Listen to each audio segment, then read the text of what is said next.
I'm Annie Ford, and welcome to Who's Leading the Pack.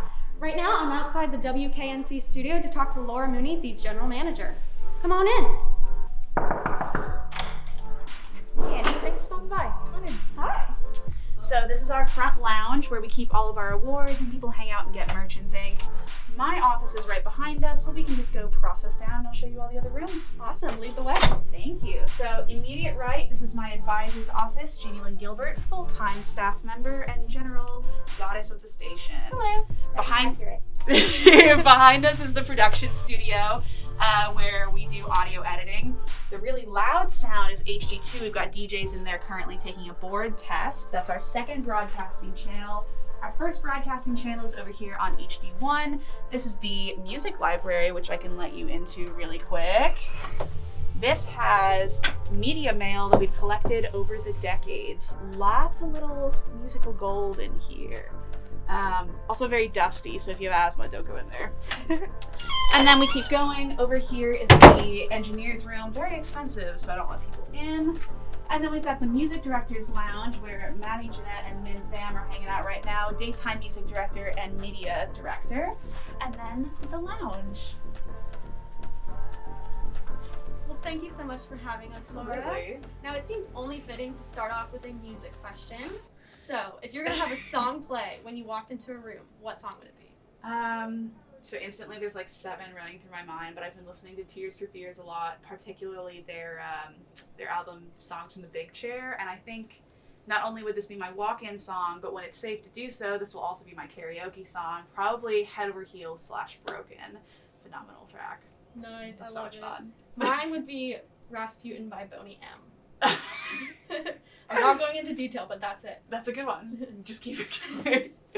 So, can you describe WKNC in one word?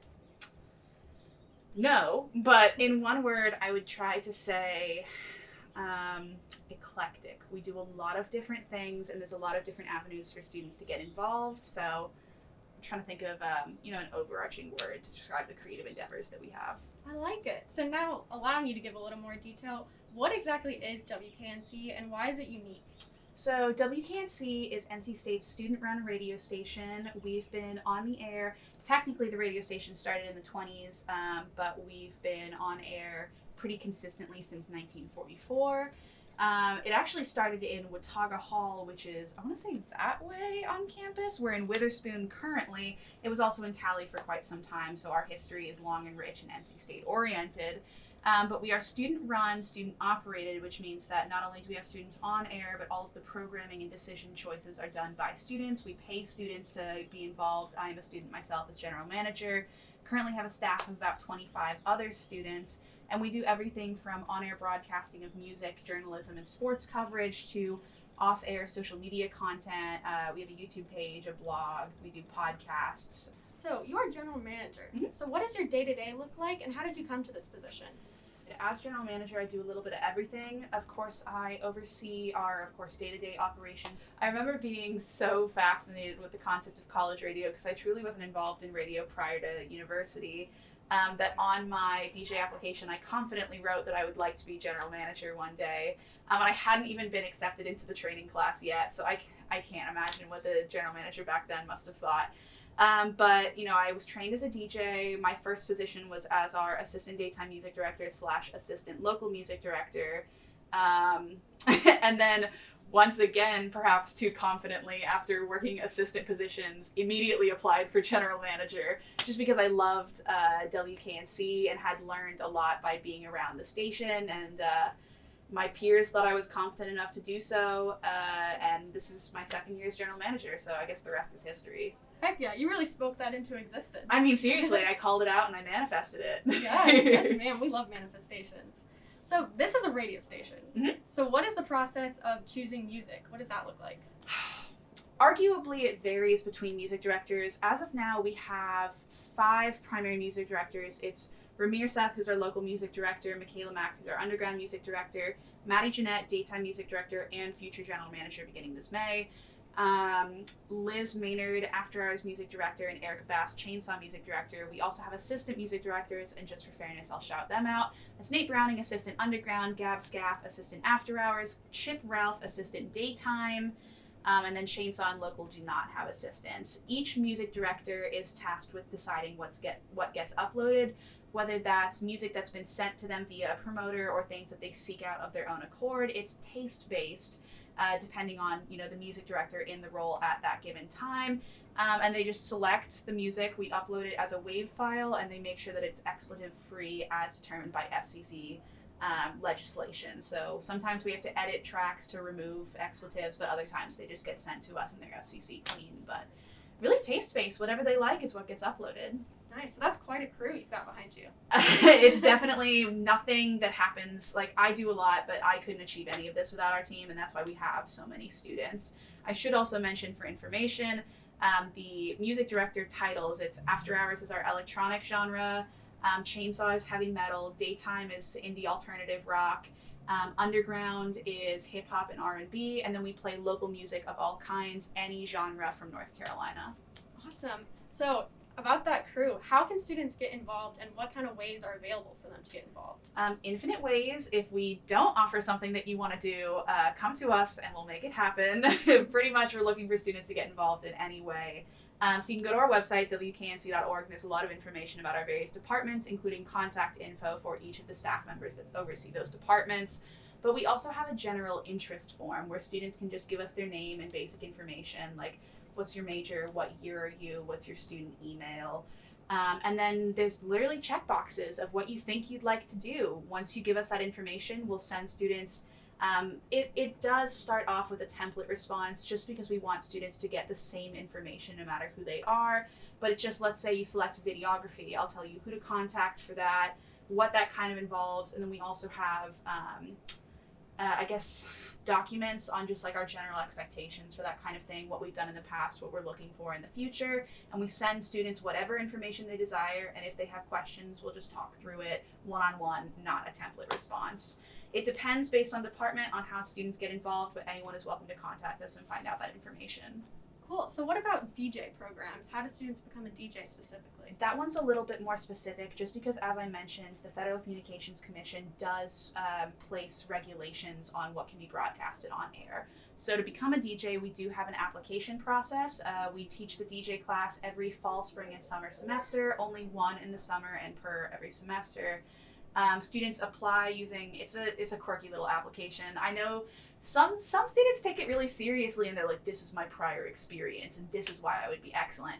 But we literally ask for your zodiac sign and ask students to draw us a picture at the end. So it's like, we do want you to get involved and we just kind of want to know your personality. It's not like sorority recruitment or anything, like anyone can get involved.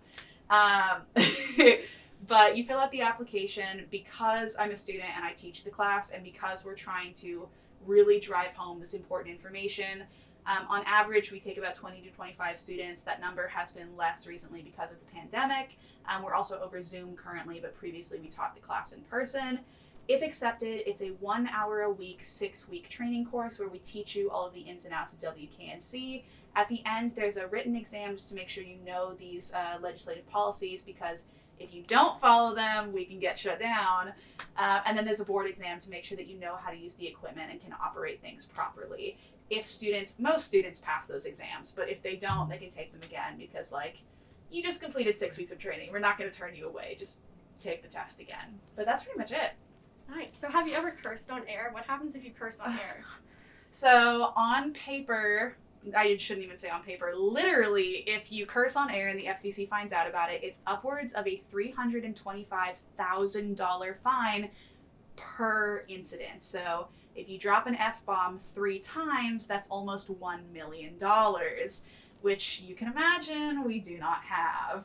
So, no, I've never cursed on air. Holy Is there anything you'd like to get off your chest? Because we're not live here, so go off. We are not live. I've definitely accidentally played a song that has an expletive. I used to run a local segment where I would both interview local musicians and play local music, whether it was musicians live in studio or just a playlist that I had curated. Local music is like my thing. So I've definitely like texted an artist before and been like, does this song have an expletive? And I won't say who because they misled me. It did have an expletive.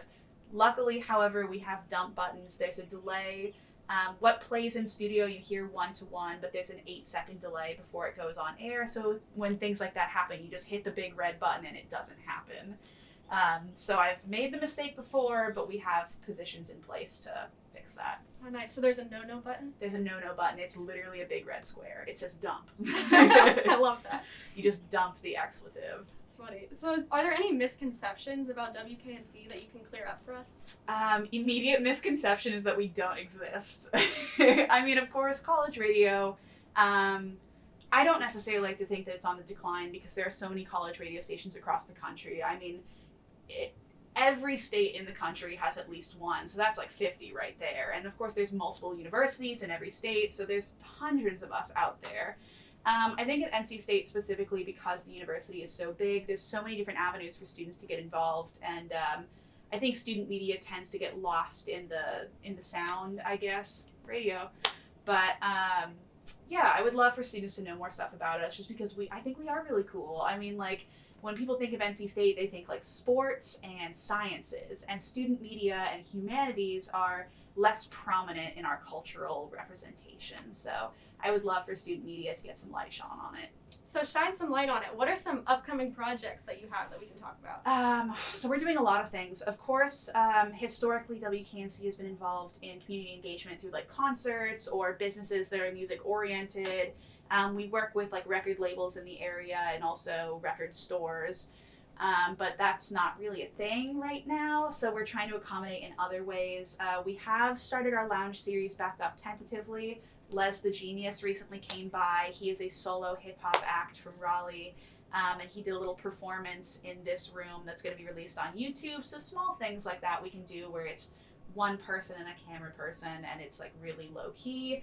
But we've also started doing donation drives in order to give back to the community that has supported us for so long.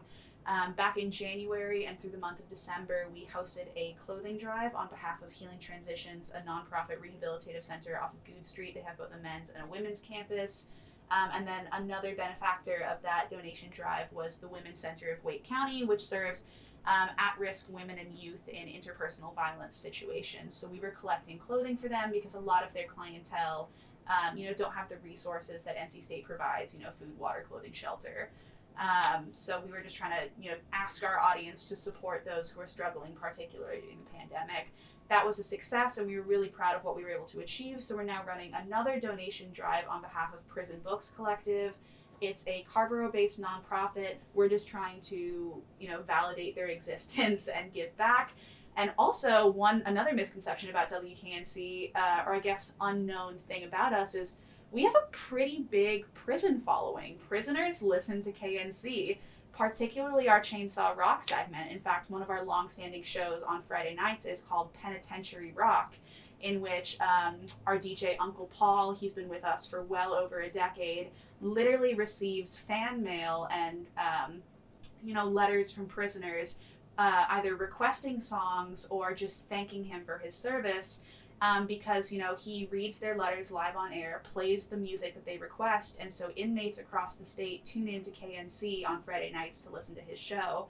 It's become such a big thing that these inmates even, use, because he reads the letters on air, they'll give shout-outs to each other so that they can stay in communication across miles of distance.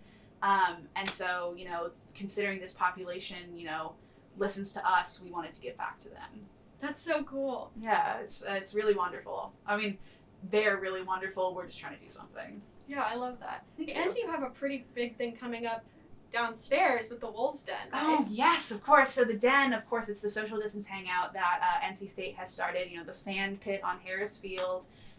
Thursday nights for this month, most likely going forward, but as far as I'm aware, the Den is supposed to be like a pop-up thing, and it might move somewhere else on campus, but Thursday nights, KNC has volunteer DJs playing music on the Den, so you can sit there with your friends, socially distant hang out with masks on, do your homework, sit by the fire or something, and music will be provided by students. So it's similar to what we play on air, but we're not playing like station imagery, like donor announcements and stuff, so it's just a couple hours of music curated by our students. Nice. So if you're on campus on Thursday nights, come check them out. So how can students keep in contact with you?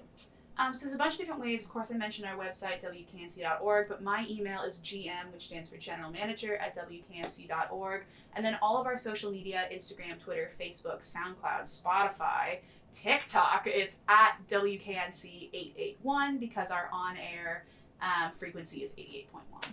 So, super easy. Awesome. And can you show me where the magic happens? I would be honored, Annie. Yes. All right, Annie, we're in our production studio. You can record your promo. This is DJ Doa Deer, a female deer with Who's Leading the Pack. Our social media is at NC State.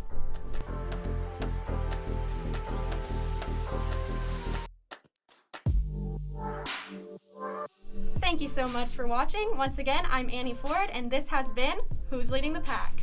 And good night.